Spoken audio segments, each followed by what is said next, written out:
You are listening to The Beaverton, North America's trusted source of news. This week on The Beaverton, running out of new ideas to crash the economy, Trump goes back to the doubling tariffs well. Mark Carney says First Nations don't have a veto over nation-building projects. We'll see about that, says the Supreme Court. Saskatchewan faces the worst wildfire season in decades, leaving Scott Moe struggling to explain how this is all Trudeau's fault. That's right, it's time to make fun of the news once again on the Beaverton Weekly Report.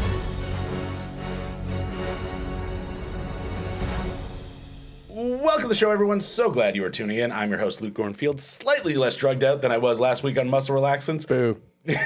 Drugged out on other things now. Yes, much more fun things.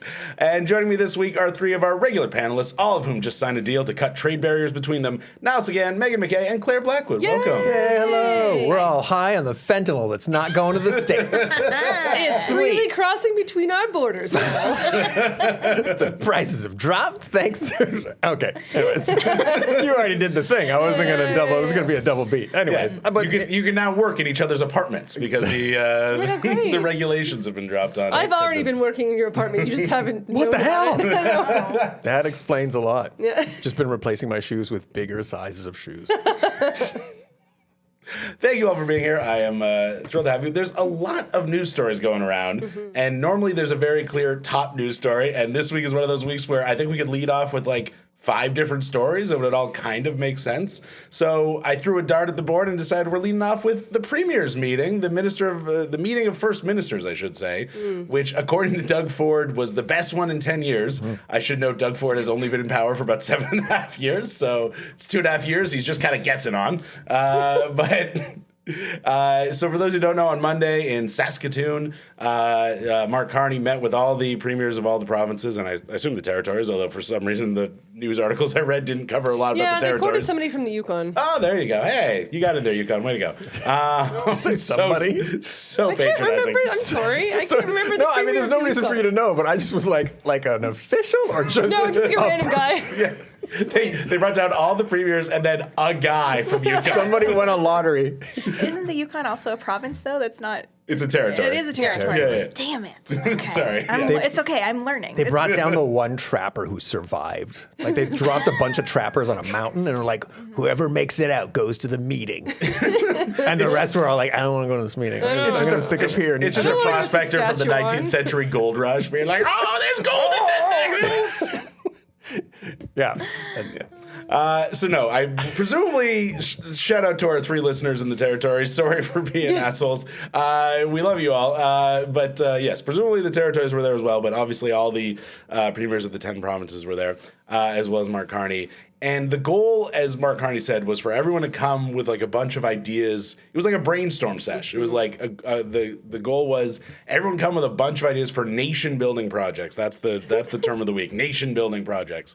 And at the end of it, specify Canada. Yeah, in this nation. Yeah, important note. Yeah. Yeah, not the Honduran nation specifically, but yeah, the Canadian. The guy from the Yukon was like, wow, come on. I have an idea for a new nation. I had great Honduran nation ideas. Why'd I survive the mountain?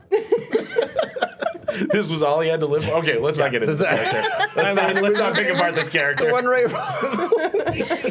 There was no specific project chosen after all this, like all these wish lists came in. No specific project name, but everyone was like, this was amazing. This was so great. Even Danielle Smith and Doug Ford, who are, generally not very positive about federal liberal stuff, came out and were like, awesome, great job. But they didn't have anything. So, like, it's just good vibes. I think we had a meeting of good vibes. Is that enough for I get nervous when all of the conservative premiers come out of a meeting being like, yeah, this rocked. I'm like, oh. I mean, Ford described him as Santa Claus in the article that I read, which is great, because then he described not at all how Santa Claus works. Yeah, like he came in and started Christmas was weird in the Ford household. He was delivering presents and stuff like that. He said, I'm paraphrasing, but he was like, he brought his sleigh with all of his stuff, and then we talked for a little bit, and then he went away, and he's going to call us in a few weeks, which is not how Santa... you tell Santa what you want, and then he brings the sleigh. He doesn't bring the sleigh to a board meeting, and is like, what do you want in this sleigh? I think I would rather have that Santa, though. Yeah. Santa shows up a week before Christmas, like, all right, what? What is it? Okay, all right. Here's a number. Yeah. Don't lose this ticket.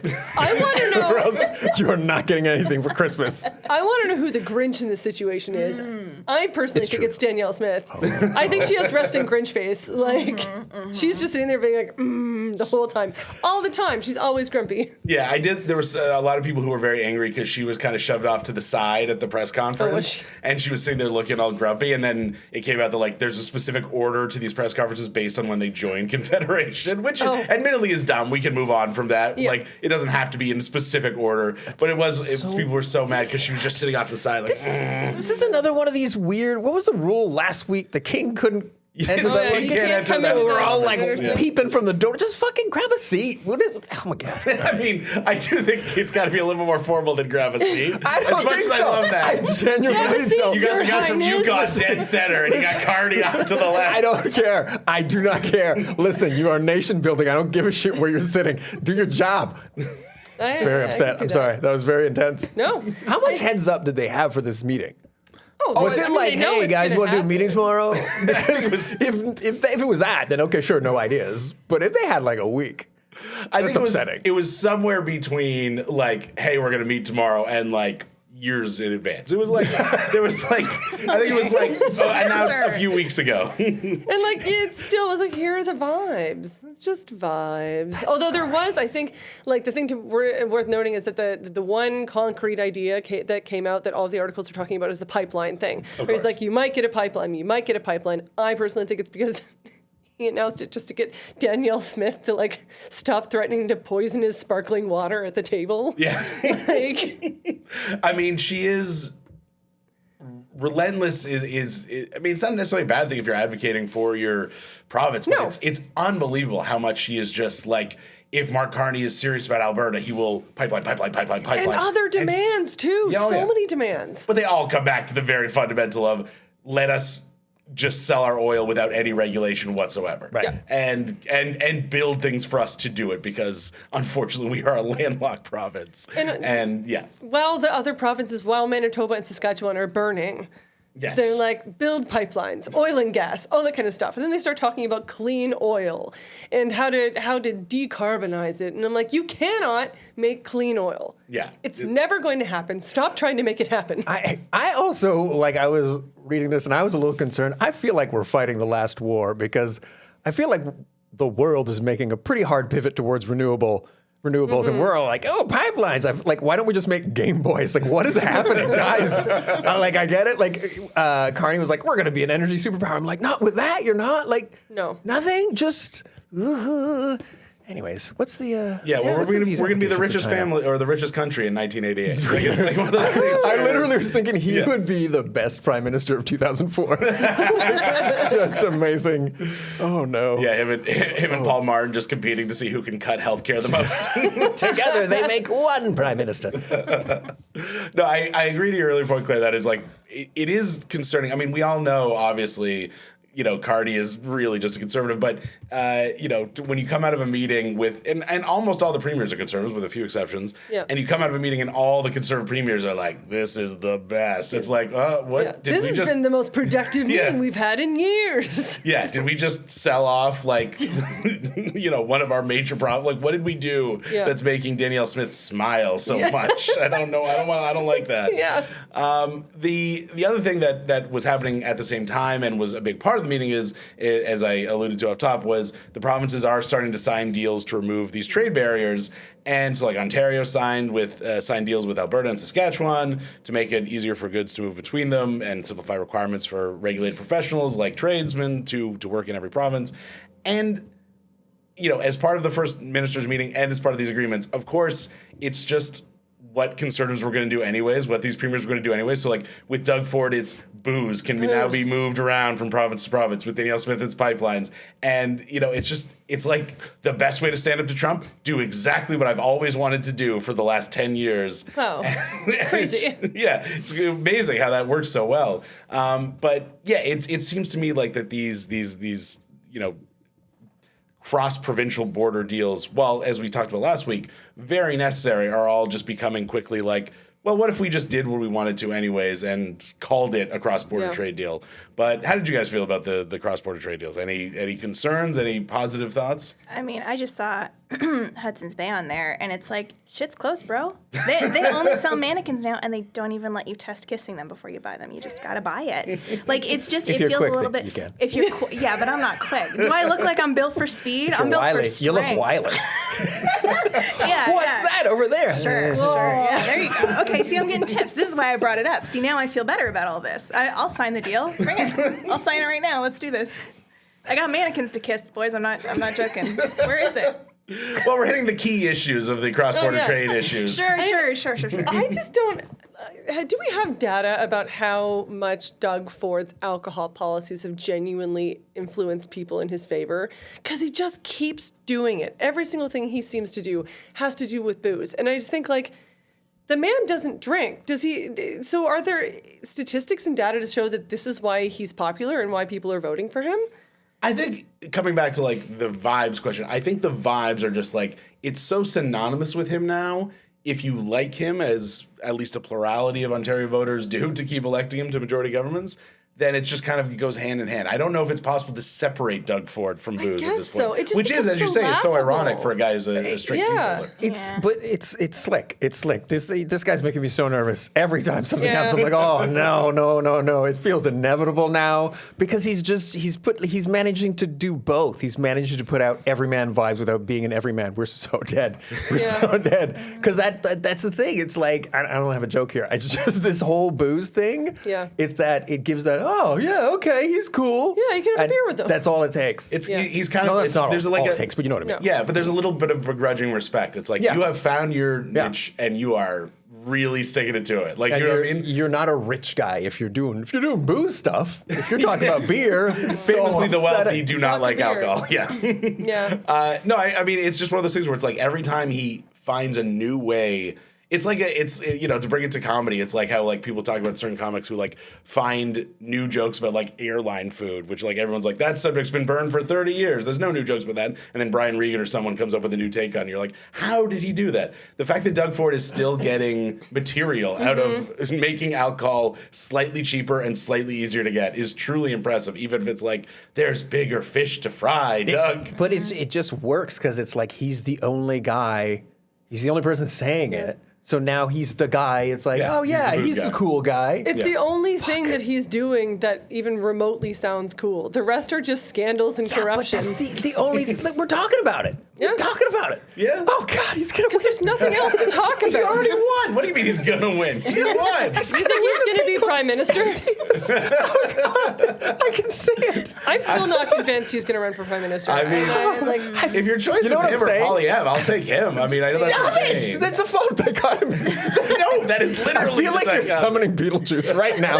You're doing it. Like you're turning, what is it? Schrodinger's prime minister. You're like collapsing the wave right now. Sorry, I was more anxious about this than because he's really slick, guys. He's gonna be hard to get out of there. It's gonna be like termites. Like just. I mean, I'm not saying you're wrong, but I do think Poilievre is so popular with the base that he ain't going anywhere. I mean, maybe if he loses another election, then sure, I can see Doug Ford coming in. But they're not getting rid of Poilievre before the next election. Can I bet on him losing the next election? That's absolutely going to happen.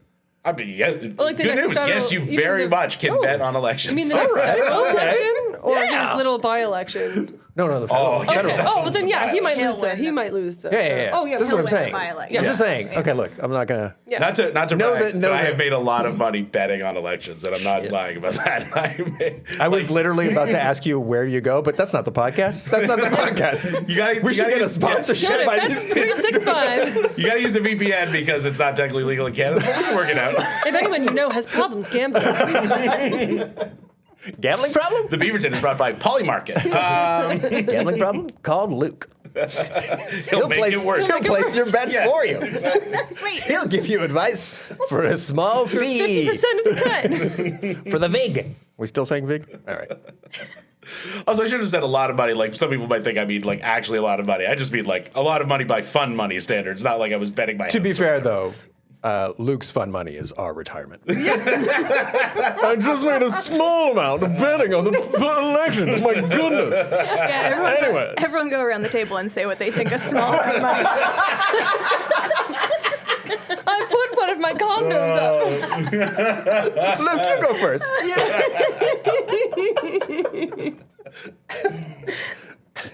I mean, you could buy like a used Mazda for it, but you know what I mean. Okay.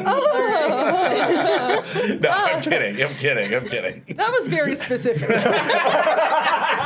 Yeah, specificity is good in comedy. I've taken some classes. Definitely had a number in mind, and that number was real. You know when you're trying to joke away from your truth, but you can't quite do it? You could buy like a condo like in, say, I don't know, Halton. Surrey. You could buy like a 3-bedroom facing south like I'm an asshole, but you know. Wait, south like I'm an asshole? What's wrong with facing south? You Richies like either sunset or sunrise. We all know it. Oh, I'm not getting the good sunrise. Yeah. No, you're right. I do like you didn't bet as well as you could have. Yeah. So you're getting south view like an asshole. Oh. Well, I don't really know where to go from there, but we're gonna. Trade barriers. All right, let's talk. Well, speaking of like things you could bet on potentially, which is the next Alberta election, even though it is years away.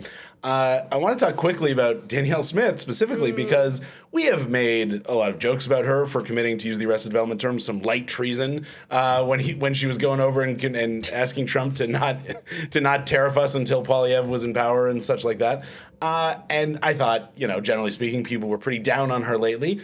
Not in Alberta, because there's a new poll out this week that finds that if the election were held today, Danielle Smith's UCP would win 61 seats, and Naheed Nenshie's NDP would win 26. So that would be a huge majority, the likes of which we're seen in Alberta with like Ralph Klein in the 90s and stuff.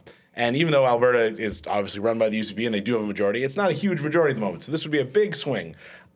What the fuck about Danielle Smith's behavior in recent months has caused her popularity to rise so much, do you think? Book bans, baby. Can't get enough. Let's get that sexuality out of our classrooms. I mean, I think she affirms everything the oil and gas industry has been whispering in Alberta's ear, like a royal vizier with aspirations. Primo, you know what I mean? Primo word It's just like Like Game of Thrones over straight there. up, No, like you'd be legit. better off without them, Ontario. We covet your black gold. Like it is like that is what the oil and gas industry has been doing to Alberta this whole time. And Danielle Smith is just affirming, like, I'm saying that too, and we need to get a better deal and like all of that folksy. She's playing into the propaganda that's been around for Oil and gas decades. is just full on fuckboying. Yeah. So hot, baby. Like, I think, wasn't it when they polled the recent you're poll so about nice. separatism, it said something like 30% of Albertans think separatism is a good idea. Like, and that's a huge position to be in, but that probably means that there's a large portion who are either on the fence or kind of just in the middle ground who would probably still vote for Danielle, but they wouldn't vote for separatism. So I'm not actually surprised. Yeah, about no, this. that's a very good point. That if you assume all the hardcore separatists are with her, like in other words, she doesn't have anyone on her right flank. Whereas even at the federal level, as ridiculous as they are, there still is the People's Party of Canada that takes a certain amount of votes away from the Conservatives. Yeah. And obviously back in the day, you had the split between the PCs and the Canadian Alliance, or Reform before they were the Alliance. So like, whereas Danielle Smith just owned everyone who was like even a little bit to the right in Alberta seems to just go UCP, no matter how wild she gets. Okay. Yeah. I got the solve. We rock, paper, scissors right now to find out which one of us is going to move to Alberta to start a right-wing party. Oh, wait. How do we win this? Yeah, wait. Does the Winner loses? No. I the didn't think it through. It's only a 10 seconds old plan. we were gonna do it. And you don't have to win. You just have to nibble the votes. Yeah, exactly. Yeah. There you go. Yeah. Well, her whole stated reason, one of her stated reasons for being so, cutesy with the separatist movement, I'm sorry, hold on. Can we take a moment right now? You guys were on board immediately To rock, paper, scissors? Both Claire and Yeah. Meg were just like, I don't know what this is for, but we're going to rock, paper, scissors. Yeah, It's like, for the no. viewer, for the listeners, I did not put my hand in. Luke wanted to know. Luke wanted more information. Like, I'll do great. Actually, what it is Luke went to a private school. They don't do rock, paper, scissors there. they just have What their do we do butlers do now? it. They just have their butlers do it. Diamonds. Jeeves and I win. They do diamonds. I don't know. All-inclusive vacations. All-inclusive vacations. and gardening viziers. staff. No, What's the symbol Okay, for so gardening what beats staff? what? Now you have to answer what beats what. Does the gardening staff beat all-inclusive vacations? We don't have access to your information, Luke. You tell us. I'm sorry I went to public school. Oh my God, way to rub my nose in it. This is humiliating. I've become the villain on my own podcast. I'm okay with it, actually. Yeah, die the hero. That was inevitable. But that's the thing is, like, one of the reasons she's been so, like, willing to play ball with the separatist movement, she says, I would argue it's just that she kind of actually supports it, is that she says if we don't like make it easier for them to have a referendum, etc., they will splinter off and form a separatist party, and that will be devastating to Alberta, but really to the It'll just to the take party that votes she away leads. from her. Exactly. Yeah. So that's and there is some logic there, but it's also like a very convenient excuse, not like unlike the premiers using Trump as a very convenient excuse to just do whatever the hell they wanted to anyways. But the other issue that I think the NDP is having is that Nenshi doesn't have a seat in the legislature. So he is in the, as we were all joking about with Poilievre last week, he's in the Poilievre role of like getting a visitor's pass, he give really? a press conference. Yeah. I don't know if he actually has to get a visitor's pass, but you know what I mean. He's not there. He can't stand. He can't stand up to her on a daily basis. So I think that's a big problem. Mm-hmm. But the fact that she could, in my opinion, and I think a lot of people's opinion, sell out so hard to Trump during the election and have it only go in her favor is truly worrying for the future of Alberta. I see. Worrying, yes. Surprising, no. No, not surprising. Yeah. Okay, so all kidding aside, do we know what's happening? Because I feel like there's been like a weird shift towards the right, and we it's easy for us to make jokes. We can make jokes as to the why because we're kind of professional smartasses. That's the gig. But I feel like if you are like the NDP or the Liberals, you need like focus groups. You need need to know what is happening because I don't know what's happening. Why is this weird swing happening? I mean, It's weird. that's history, right? Like that's just like we have objectively been attempting to make things better and go harder to the left than we've seen in a while, and that always results in the pendulum swinging back to the right, and they're trying to overcompensate. That kind of always happens. Okay, but like. Okay, and Nothing you is don't a know, good and you thing. wouldn't know this, Yeah. but I want to know why. Why? Because here's my reasoning, and of course I'm slightly biased, but I feel like progressives should win just about every election because we're, our stuff isn't, that like it's not. I just feel like what we're selling feels like it has way more upside. How are we losing? But That's all I'm upside to who? concerned because about. the people who are going to suffer under the leftist regime are really good at twisting everything and relaying it better to, I think, the masses than the lefts are. So that's the thing. So then someone, I mean, look at a liberal NEP, Yeah. someone's got to put on a mask. I think we saw it. Someone's got to best with Doug Ford Poilievre. it. Someone's got to Doug Ford it. We need. I think it's propaganda in it. Well, right? Like everyone is just like. Wait, time out. Don't worry about it. Don't worry about it. Hold on. It's probably don't worry about it. It's propaganda in it. Why are you a pirate now? It doesn't matter. It doesn't matter. It got attention, didn't it? In it. So. Oh, I see. You just show, don't tell. Okay. Yeah. No, I do. I think that the right-wing media, I think I've talked about this before on the pod, but it's just better funded. That there is more interest from the Koch brothers to make sure that people understand the world as they understand it so that they can continue to retain all the money and power, right? So, and the progressives don't have a Joe Rogan of the left as everyone was talking about on We Blue. suck We at don't. messaging. Yeah, we do. This is the thing. I'm just again, I don't want to ball hog, but I'm afraid that we're starting to do what the Democratic Party in the States is doing. Is this will work. It's no, what are you're running a campaign in the 1980s. What are you doing? Welcome to 2025. Anyways, I got agree. nothing. We can all cut all of this. No, but No, but it's a very good point. The only thing I will say is, I don't disagree that progressives should win, but I think you have to take humans as they are. And if you look at the history of Alberta politics, it is a conservative province. It has voted conservative provincially all but a few times. It has voted conservative federally all but a few times. Sure. So, yes, you could talk about individual messaging that didn't work in this campaign or that campaign. Fundamentally, you got to kind of take Albertans as they are. And they're they're the most, next to Saskatchewan, they're the most conservative province. And they are going to support conservative candidates more often than they are not. But I will also say, I think the real thing that has won Danielle Smith over is, as I saw it, I won't speak for all of you, was what she was doing during the campaign and afterwards was like really selling out the country to Trump. I think a lot of Albertans clearly are seeing it as her standing up to Ottawa. And it's grievance politics. The liberal 101. elite of Ottawa. It's us versus them. It's it's not Alberta versus Canada, but it's Alberta versus, as you just said, Claire, the liberal elite of Ottawa. And I think classic us versus them mentality is really working right now. And it's your good old-fashioned Albertans who work hard and wear plaid or whatever the fuck, and these suit-wearing pieces of shit in Ottawa. Oh, God, it took me a second. Plaid? Oh, right. Okay, I see where you went. I had a plaid suit. I was like, why are they wearing a plaid suit? Are they going golfing in the 70s? A fucking wealthy piece of shit. You hear the word plaid, you think of plaid suit? Go fuck yourself. Oh, dude, I must get my plaid suit and tie. I'm hosting Hockey Night in Canada tonight. That's your Don Cherry impression.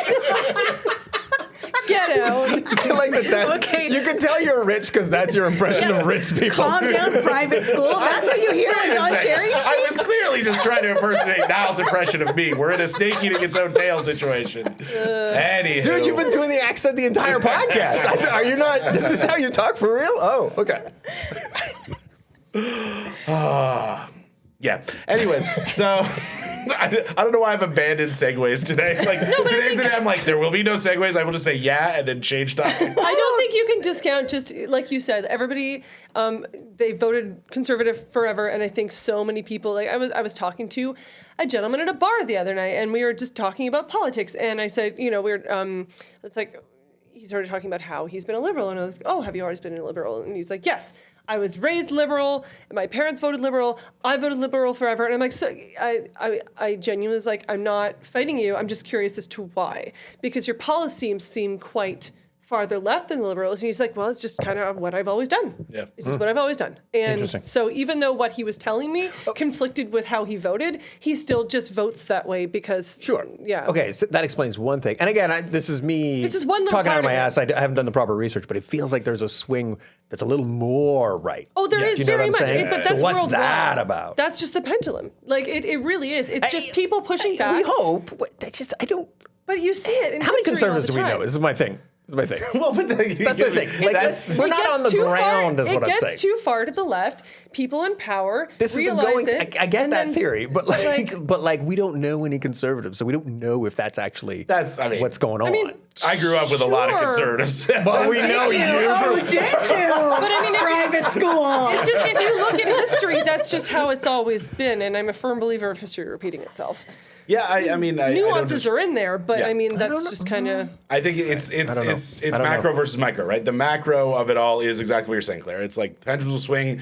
People, rightly or wrongly, saw Trudeau as far left, and that has prompted a swing to the right. I would argue Trudeau was nowhere near left enough, but that's fine. But I completely agree. And then there's the micro, whi's everything you're saying now, which is like, why can't we get a messaging out? Why can't the rise of social media? I'm just not sure. That's all I'm saying. Because it feels like we might be doing like that might be your favorite podcast. Is your point that we're going farther than we've ever have in history before? No, my point is that I'm concerned that what we're doing is we're looking at facts and then we're doing a thing where it's like, oh, that's because of we come up with a story to explain the facts because it's, you know what I'm saying? Instead of we're coming up with a unifying theory based on what we see, but it hasn't necessarily been proven. There's a term for that I'm blanking on. It starts with a T, but I know what you're saying, which is like you start with the result and work backwards from there. Yeah. What I'm worried about is that we're doing that thing because this is again going back to the Democrats. I feel like that's what they're doing, where they're like they think you get into like an echo chamber and you're like, oh, those people are doing that, and they might be that, but I just want to make sure. You know what I'm saying? Does this make any sense? We need to cut all of this. No, I do. I feel like I'm rambling and I can't stop. I understand what you're saying. Like, I think the notion of like there is a pendulum swing back and forth, right? That's the movement of humanity. Mm-hmm. But we're also seeing a shift in like the Overton window as well. Like what is considered to be acceptable for the right to say? What's considered to be acceptable for you to say in a debate or on the campaign trail or that kind of thing. And it is more extreme than we've probably seen in recent history. I think time is going to have to bear out whether or not that's just part of the movement or whether it is a permanent shift to the right. I do think it could be either at this point. It's too hard to call. There's no question we are in a right trajectory right now. Like just and talk about we're talking about Alberta, but just look at like a weirdly specific thing. But obviously it's Pride Month, and look how many corporations are not acknowledging Pride Month this year and not like changing their logos and everything. And I know that was all very like corporate facade, but like, but still don't get me wrong, indicative of but it was something. trend. And now how many are just straight up ignoring it, not posting Pride or not posting Happy Pride, not sponsoring Pride? A bunch of sponsors have dropped out of Toronto Pride, for example. Like that's part of it too. Like there's the political stuff, and then there's the little stuff like, oh, we no longer want to celebrate Pride because the backlash is more than the value to us as a corporation of acknowledging it. And that's part of that swing too. It all leads together. And here's where I will try and segue, that we're seeing that on the federal level too, which is Canada, which has made, and through the first, 7-8 years of Trudeau's prime ministership was all about very much pro-immigration. Obviously, Trudeau got so much good press out of welcoming Syrian refugees. And don't get me wrong, that wasn't just about press. It was a very good thing he did. The reason I voted Liberal in 2019 was because of the work they did getting LGBT people out of Chechnya when that was which is a story that's been completely forgotten, but is one of the best things the Trudeau government did. Because they destroyed mixed proportional representation. Yes. That was the other reason I voted for them. It's the number one reason. I was having a very sweet moment. You're just like, reminder, you destroyed democracy. But anyways, Let you forget. But so that leads us to today. Obviously, we have a new Prime Minister, Mark Carney, and just today as we record, the Liberals announced Bill C2, the Strong Borders Act, which is such a Trumpy name, which would give increased powers to Canada's security and intelligence services, expand the ability to open and inspect mail, and allow officials to cancel or suspend immigration documents. Most specifically, and most worryingly, it is a huge crackdown on refugee and asylum claims. So it makes it easier to deport people. You only have a year, which may sound like a lot, but is often not sufficient, to declare asylum once you enter Canada. And most worryingly, you only have 14 days if you enter Canada from an unofficial point of entry from the U.S. So all the people who are crossing borders, and not at a specific border crossing, but are just coming into Canada, they only have 14 days to get here, figure out how to survive here, and then file paperwork, which means a lot of people are going to have very potentially legitimate asylum claims barred on a technicality, essentially. So that's the big news of what the Liberals are doing, which, is I think, several things. Obviously, Canadians have soured on immigration, and a lot of people, fairly or unfairly, see it as a huge driver of the cost of living crisis and the housing cost crisis. But also, of course, Donald Trump has made it a huge thing that Canada has to do. So what do you guys think of this? Are we just trying to placate the U.S.? Is there something that's more significant in all this? Is this part of this great rightward swing that we're thinking about? How are you feeling about this? I know this just happened, so I'm putting this to you. And if you don't have an opinion, that's totally fine. Did anyone else kind of maybe have a thought that maybe some of this is sort of like an insurance policy for when shit goes really south in the States, and then maybe a lot of Americans start sneaking across? Like, do you think anybody at all? I think that's. Do you know what I'm saying? No, I completely agree. I mean, the one other thing I was going to bring up is that was literally my first thought. I was like, oh, I see what you did there. Like a ton of people, if they haven't already, are going to be trying to flee because what ICE is doing in the U.S. is so abhorrent that people, I'm not sure if there'd be American citizens, but people who are immigrants or refugees in the United States or undocumented. I think you were talking about citizens. I was thinking citizens a few years down the road. We're going to. I was thinking also citizens. That's thinking very maybe that too, but I suspect that the more immediate thing will be people who are in America. Months. I hear you. I think the more immediate thing will be people who are in America but undocumented. Sure.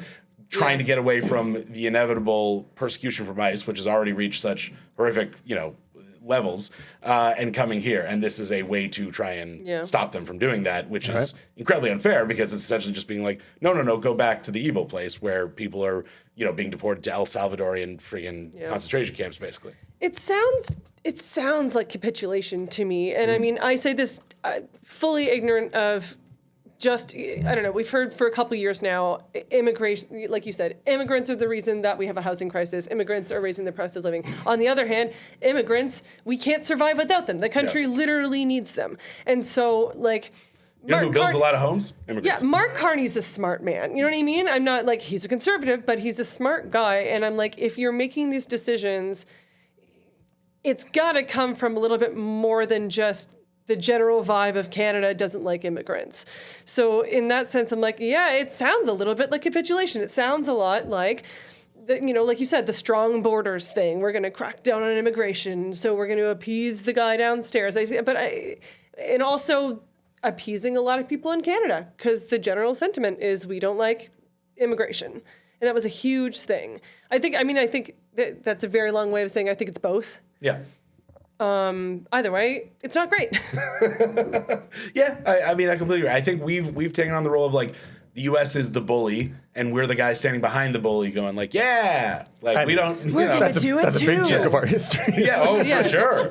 This is, and as you say, like talking about like, there's times we've been not doing that, and there's times we've very much done that, and we're back to doing that again, talking about pendulum swing. So yeah, I mean, this is not the first time we've been pieces of shit with the U.S., and it probably won't be the last, sadly. But I think that's what's happening.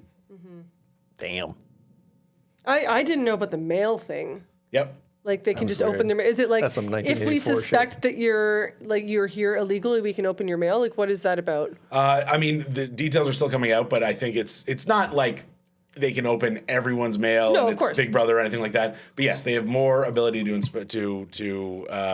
inspect the mail of, I imagine, undocumented people, which is a American term, so that's probably not the term here. But Yeah. people who are not here have not, Quote, unquote, legally immigrated to Canada is my guess. But for people listening, bear with us, as obviously we're just trying to sort this out. This just was announced right before we recorded. Obviously, we wanted to talk about it because it's such a big story, but we don't have all the details just That yet. sounds fucked. Yeah.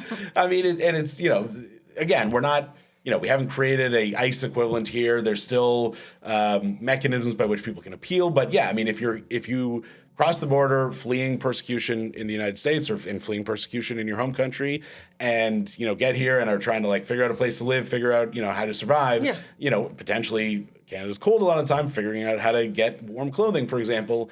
And then you also have, a ticking clock on you try to file fighting- documents try or else you're out of here. Dealing with the bureaucracy of an English-speaking country. Yeah. You know what I mean? Where you know the language. Like, it's a nightmare. I love that we're just throwing back great draft picks.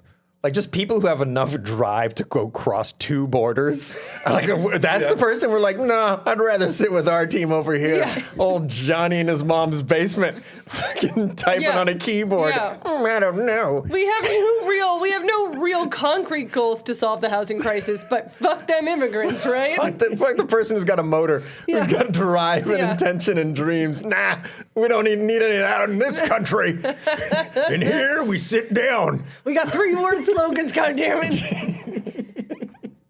Well, I mean, we've had, such, Canada likes to think of ourselves as pro-immigrant until recently, but we have had such a benefit of we have no border except for with a massive country that usually people, if they're coming from, South or Central America or Mexico, stop at because it's like, well, we've already reached a safe place. Why would we keep going hundreds more kilometers to get to Canada just for essentially a very similar vibe? And similar economic options, arguably even less economic possibilities. So we've had this benefit that the United States and Europe have not had of we haven't had to deal with massive undocumented immigration and refugee claims coming to our borders. And the concern with, as you said off the top now, what's going to happen in the U.S. is we very much might going forward. And this is us kind of declaring, oh, no, get out. Like, no, we don't want to deal with that. We're not going to be as mean about it, but we don't want you. So, anyways, that's that's on that cheery note. Cue the theme song. Cue the theme song. Cue our non-existent This land is mine. Land is my land. This land is my land. This land is my land. What'd I just say? Go fuck yourselves. Before we move on to our finale here, a quick note on how you, the listener, can support the podcast. The first thing, thank you so much for listening. We really appreciate it. If you would be so kind, if you are listening on a podcast app and you haven't already, drop a review, drop 5 stars, make fun of me for being rich. Do what you got to do. They like it when you do that. Yeah, they really. You're not going to believe what the polls have been saying. Bringing that up while asking for money is like a Asking for money? I'm talking about reviews. The asking for money comes next. Listen, you little plebs. If you like, you can make fun of me, but I will take your money. You stupid animals. Oh, God, I meant to think that. Look, the Disney CEO is worth a lot. He still asks for like $6 a month or whatever the fuck Disney Plus is. doesn't even know how much it costs. It's getting deeper.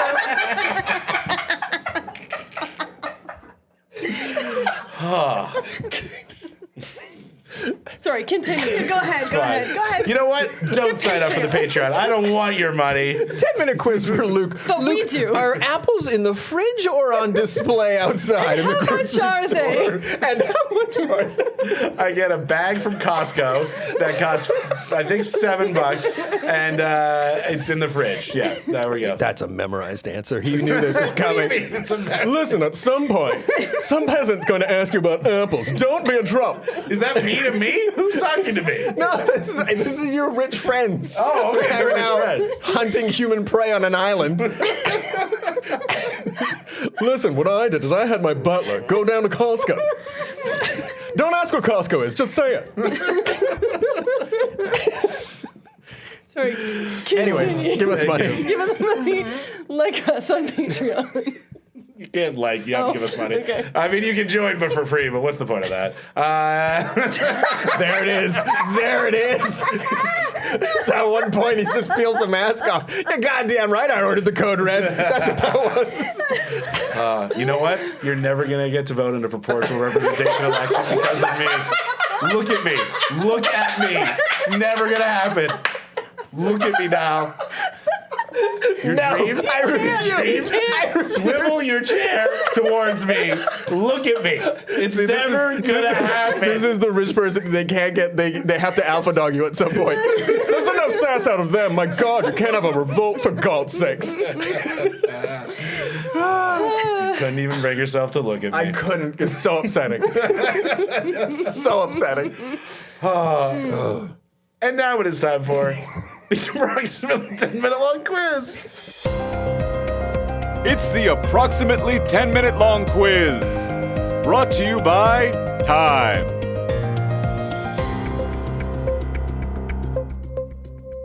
Every week, I ask our panel to play the approximately 10-minute long quiz, where I put their knowledge of some lesser-known news stories of the week to the test. Panel, as we all know, King Charles was here for the throne speech last week. On his way out, how did Quebec's provincial parliament honor his visit? I like to think that they threw a special immediate referendum to kick him out. You're not far. Ooh. Oh. Okay.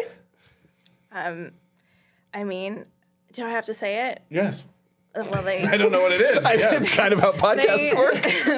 they let him fuck Bonhomme in whatever hole he wanted. And he's all holes. He's all holes. The buttons is holes. The mouth is holes. The eyes is holes. They just let him do whatever to Bonhomme. And I think it's kind of disgusting that you brought it up on the podcast.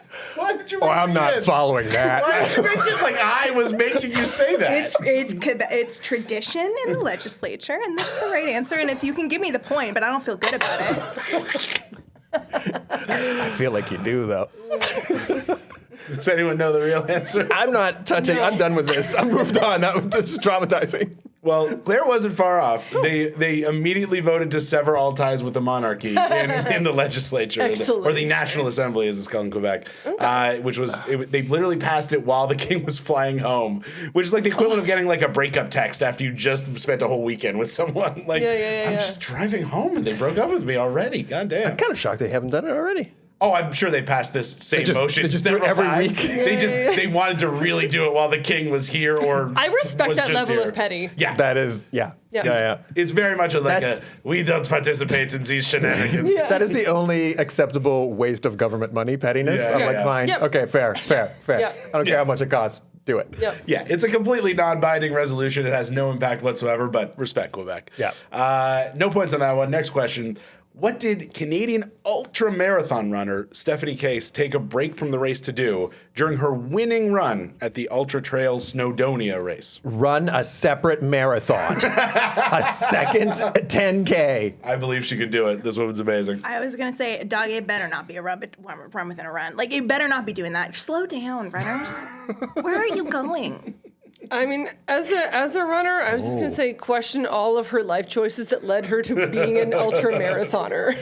That's what I'd be doing for sure. Yeah, Does anyone know the real answer on this one? I actually do. Go for it. Yeah, she breastfed her baby. Yes. Multiple times during the run, which was a 16-hour run, I want to So say. she doesn't really want to win. She I did think win. she won. She won. She won. yeah, not but only she did would have won win- by more. Yeah, well, yes, that is true. Not only did she win, she hadn't raced in 3 years, so they started her in the third wave. So it's like the pros up top, and then the third wave is just like the regulars who have signed up for it, and who probably 90% of them don't even make it to the finish line. And she ran, and her time was so good, but everyone assumed that the people in the first wave were going to win. So there was no thing to run through or anything. They had to go back and have her run through it again because they were like, "Oh, your time was the best. Seriously? We need a whole thing for you to run through for the photos because this is an amazing accomplishment." Yeah, We're gonna have to test that breast milk, right? Come on, come on. That kid is fucking coming. This kid's gonna be huge in 3 months. That's weird. How come this baby is 75 pounds and shredded? Yeah, her partner John brought their daughter Pepper to the 20. There's checkpoints: the 20-kilometer, 50-kilometer, and 80-kilometer checkpoints. So Case could feed her at the 50-kilometer checkpoints because there's only so much help that's allowed. He couldn't actually be there to help her do it, hold anything or change a diaper or whatever. So she had to do it all by herself while feeding and replenishing her vitamins and nutrients. Insane. In related news, I got winded while playing backyard soccer for 10 minutes this weekend. So good for her. She's she's not human, but it's amazing. Yeah. That's amazing. That feels a little patriarchal. Come on. You can't get what is such a weird little rule? You can't get help to change a baby. Jesus Christ, guys! We're back to this. You can't go in the House of Commons. You got come on. I mean, the English Civil War is the cause of both rules, so it does check out. All right, fair. So yeah, shout out to her. That's an unbelievable accomplishment. Next question: what prominent figure will be returning to Queen's Park this summer? The Queen's Park albino deer. You said that with such conviction that for just a second I was like, is that a thing? No. Stop it. I don't know, is it? Oh my God. Is it? Could be. I can't tell. This is no, it's not. I'm not looking at you anymore. We have to cut that. No, look at me. It's just you and me, Mick. We're locked.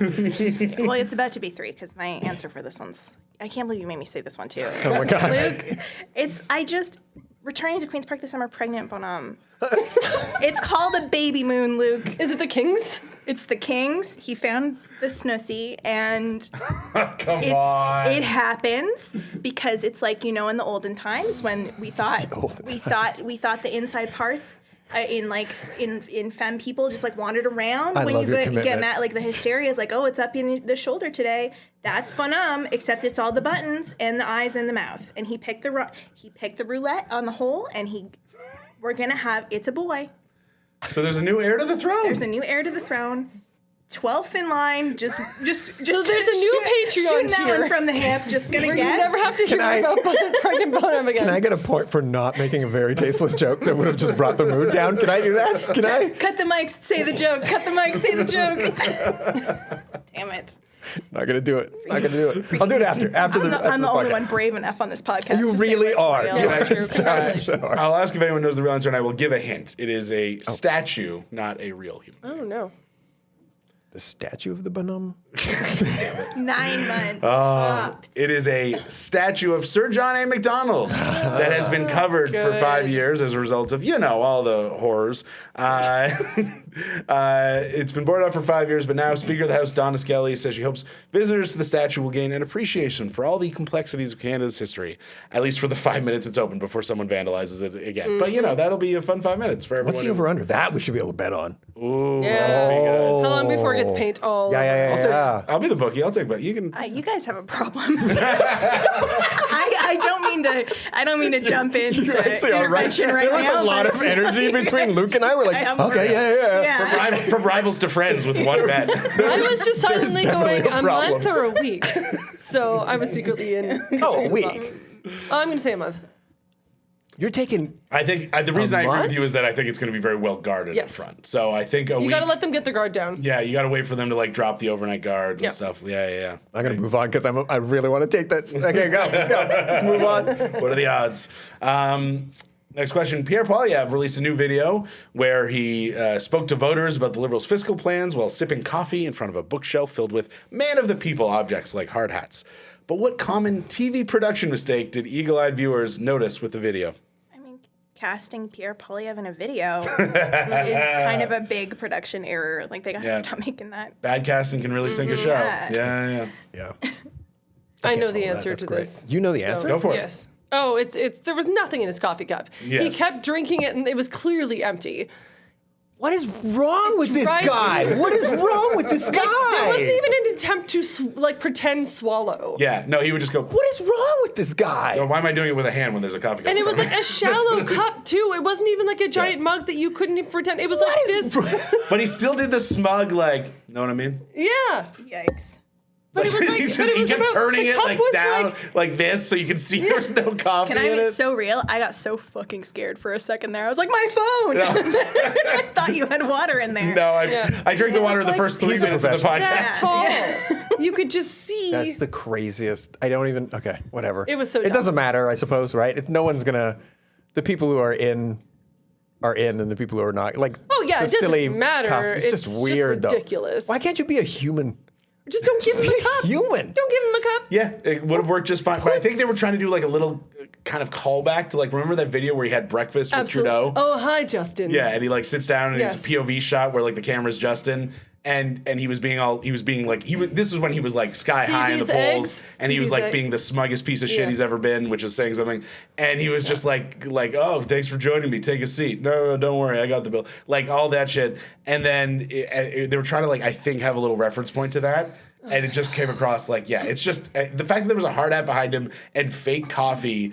Because this was all in the context- Non-existent Yeah, coffee. sorry, yes, non-existent coffee. And this was all in the context of there's been debate in conservative circles of like, you know, if we stick with Pierre, how's he going to change his image? Is he going to fire Jenny Byrne, his like number 2 or number 1 advisor? Is he going to do this? How is he going to Drop the slogans. soften his image? And this was him coming out and being like, I'm changing nothing. Amazing. The election was not my fault. It was all Trump. It had nothing to do with me. Mm-hmm. I am this character of smug, smarmy asshole is the guy who's going to be here for the next however long until the election. And immediately it was just like, and I'm going to sip my coffee like Rory Gilmore, just waving it around and fucking shooting it off. Why wouldn't they give him one of those plastic straws that was supposed to win him the election? Like, come on. At least, whatever. It would Yeah. have been a good callback, I'm just saying. It was a great example of the conservatives have like big plans for messaging and they fuck up on the little details. Jesus Christ. Yeah. All right, point for Claire on that one. Last question. This is a guess how much, aka the price is wrong, aka the price is right rules question, where I ask you to tell me a total of something that's pretty horrifying, and it's price is right rules, aka closest without going over. Panel, how many countries' total carbon emissions has Israel's bombing campaign in Gaza surpassed? Well, first we would have to talk about the number of countries in the world, which is 5,000. And then from there, we look at the number of G's, and Yeah. there are 7 G's. Countries that start with G? No, the G7, there's 7 of them. Oh, sure, yeah, no, that There's is also true. a G20, so 27. No, but some of the people No, are let her cook. Let her cook. Let her cook. I want to see how I'm doing long math. this goes. Fascinating. And then I would say take another 10% of the 5,000, which is 50, and then you add that. And so then Not the that time, number not the time. is 27 plus 50, which I think is 77. Great. So 77. Lock it in. That answer. was Final amazing. answer. Family feud I'm style. so lock it rooting in. for you right now. We got 77. Wow. What's Claire's guess? I don't even know what to do with that. I mean, you don't have to do anything with it. You can just tell me a number. Claire should have gone past. My God. I'll just say I'll say 80. 80. Okay. Oh, that's a bit of a Price is Right move. She really sniped you there. Oh. Yeah. So you can say $1. You can say. I'm not going to say that. I really want to yell 99 cents, but I'm not going to. I'm going to say 27. 27. The winner on that one, Clare Blackwood. Because the answer is 100. You are all under. What? Wow. Yeah, 100 countries. And by the way, That was which I did- actually in my brain going to be my first guess, and I was like, no, that's too much. Yeah, no, 100 countries. And by the way, this is just because obviously stats are lagging. This is just the first 15 months. So we're well past it at this point. We're probably up to 120, 130. 31 million tons of CO2 emitted from the bombing campaign, which exceeds the total emissions of countries like Costa Rica, Estonia. So now when people ask why climate activists like Greta Thunberg are also advocates for Palestine, as if you needed a reason to oppose the slaughter of children, they can now officially shut the fuck up because it's also destroying the whole planet, not just Palestine. So that's a fun note to end on, right, guys? Wait, was it G8? It was G7. Oh my God. It is G7 now. you forget they dropped Russia. It used to be G8 with Russia. All right. forgot Sorry, to that carry was that. bothering me. But the thing that now stopped me from saying is the G7 is part of the G20. They're not two separate. no, I knew that. Oh, okay. Oh, You no, added them together. Yeah, I'm doing math. I think Okay. I thought. Oh wait, maybe I got the math wrong. I thought you were correcting her 10% calculation. Oh, there was also that. Yes. Yeah, yeah, and I was like, no, no, no. 5,000 plus 50. No, that's just right. So if you guys want to bust out the calculators, I will go toe to toe with that number demon anytime. Also, I want to say you were very close to winning. If Claire had Yeah, said it's true. 75, you would have won. I know, and that would That have been the would have been greatest the injustice. best. That would have been pretty phenomenal. Yeah. But I think with a massive 3 points, Claire, you are the winner of the approximately 10 minute long quiz. As always, you've won absolutely nothing, save for the right of first plug. Would you like the people to know anything? I would love for you to know that you can read about my jokes and my cat on Blue Sky under my name and on YouTube at It's Clare Blackwood. Awesome. Megan? I mean, I'm skeeting too, but like really, I'm at MMMEGN, but I also think after this podcast, like I've never tutored math before, but if you've got a kid and they're eager to learn, Something. With a DM. Yeah. I'll figure it out. Why stop at tutoring? Yeah. You should start your own school. Little PragerU action. Oh my God. Megan University. About as correct as PragerU, which is great. That's right. Better than Trump University. Oh my God! Finally, we have our Jordan Peterson. Now, if you want to plug yes. something, you have to look at me. I will look at you. All right. I fell in love. So I forgot what I was going to plug. Wow. I have 2 podcasts, Total Annihilation, which is like my podcast of good news. No, really, there is good news, I swear to Christ. And Comedians in Dungeons and Dragons, where I play Dungeons and Dragons with a bunch of hilarious people. Wonderful. Amazing. Well, thank you all for being here. I'm Luke Orenfield. Please follow me by following the Beaverton, wherever you get your social media. Check out our video clips from the podcast. The one from last week did insanely well, as we were just talking about Pierre Poilievre needing a visitor's pass, and the internet liked that for some reason. So feel free to share our clips wherever you're on social media, and follow at the Beaverton. Thank you so much. Have a wonderful week. Talk to you next time. The Beaverton Weekly Report is produced by Andrew Rivamy in partnership with the From Superheroes Network. Visit FromSuperheroes.com to hear more great podcasts like this.